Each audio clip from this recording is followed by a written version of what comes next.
না, একই রাত্রে দুটি ঘটনা আসলে এটা তো আসলে পুলিশও ঘটায় না, আসলে কেউ ঘটে না। এটা আসলে ঘটনা ঘটতেই পারে, একই রাত্রে হয়তো এটা আনএক্সপেক্টেডলি ঘটে গেছে। এটা প্রাথমিকভাবে যেটা আমরা আসলাম বিশুরা ইউনিয়নের উত্তর বিশুরা বাজার থেকে সামনে একটু সামনেকুড়া গ্রামের এখানে একটা বিয়ের অনুষ্ঠান ছিল গত রাত্রে। সেই বিয়ের অনুষ্ঠানের রাস্তায় আসলে দুই পক্ষের কথা কাটাকাটির এক পর্যায়ে আসলে আনএক্সপেক্টেডলি ভাবে মারামারি হয়। মারামারি হওয়ার প্রেক্ষাপটে তিনজন আহত হয়। তিনজন আহত অবস্থায় তাদেরকে মেডিকেলে ভর্তি করা হয়। দুজনকে নেত্রকোনা, একজন ময়মনসিংহ মেডিকেলে।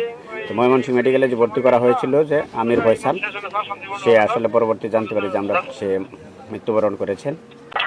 আর দুইজন নেত্রকোনা মেডিকেলে ভর্তি আছে তারা। তো প্রাথমিকভাবে আমরা যেটা তদন্ত করেছি যে বিয়ে বাড়ির অনুষ্ঠানের কেন্দ্র করে আসলে হয়তো এটা ঘটনাটা ঘটেছিল। না, একই রাত্রে দুটি ঘটনা আসলে এটা তো আসলে পুলিশও ঘটায় না, আসলে কেউ ঘটে না। এটা আসলে ঘটনা ঘটতেই পারে, একই রাত্রে হয়তো এটা আনএক্সপেক্টেডলি ঘটে গেছে। এটা আসলে এরকমই আমরা দেখছি। আসলে এটা আমরা আইনের যে ব্যত্যয় বা আইনের যে আমাদের যে কোনো ধরনের আছে সেটা আমরা বলবো না। আমরা আসলে সংবাদ পাওয়ার সাথে সাথে তাৎক্ষণিকভাবে আমরা সেখানে ব্যবস্থা নিয়েছি। দুইটি ঘটনা আসলে আমরা যে মূল কালপ্রিট আসলে সেটা তাকে আটক করেছি আমরা।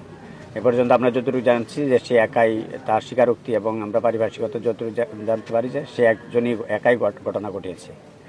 তো এই ঘটনা আসলে আমরা এটা দেখছি। আসলে এখনো আমরা সুনির্দিষ্টভাবে আমরা আসলে বলতে পারছি না, দেখি আমরা এটা দুইটা ঘটনা আসলে মামলা হয় না, কারণ সেখানে যেহেতু মারা গিয়েছে আসলে মারা যাওয়ার এই এলাকার একটা টেন্ডেন্সি, আসলে মারা যাওয়ার পরে দাফন কাফন শেষে আসলে তারা থানায় আসে। এতে আসলে আমাদের আসলে আইনগত ব্যবস্থা গ্রহণ করতে আসলে অনেক প্রবলেম হয়।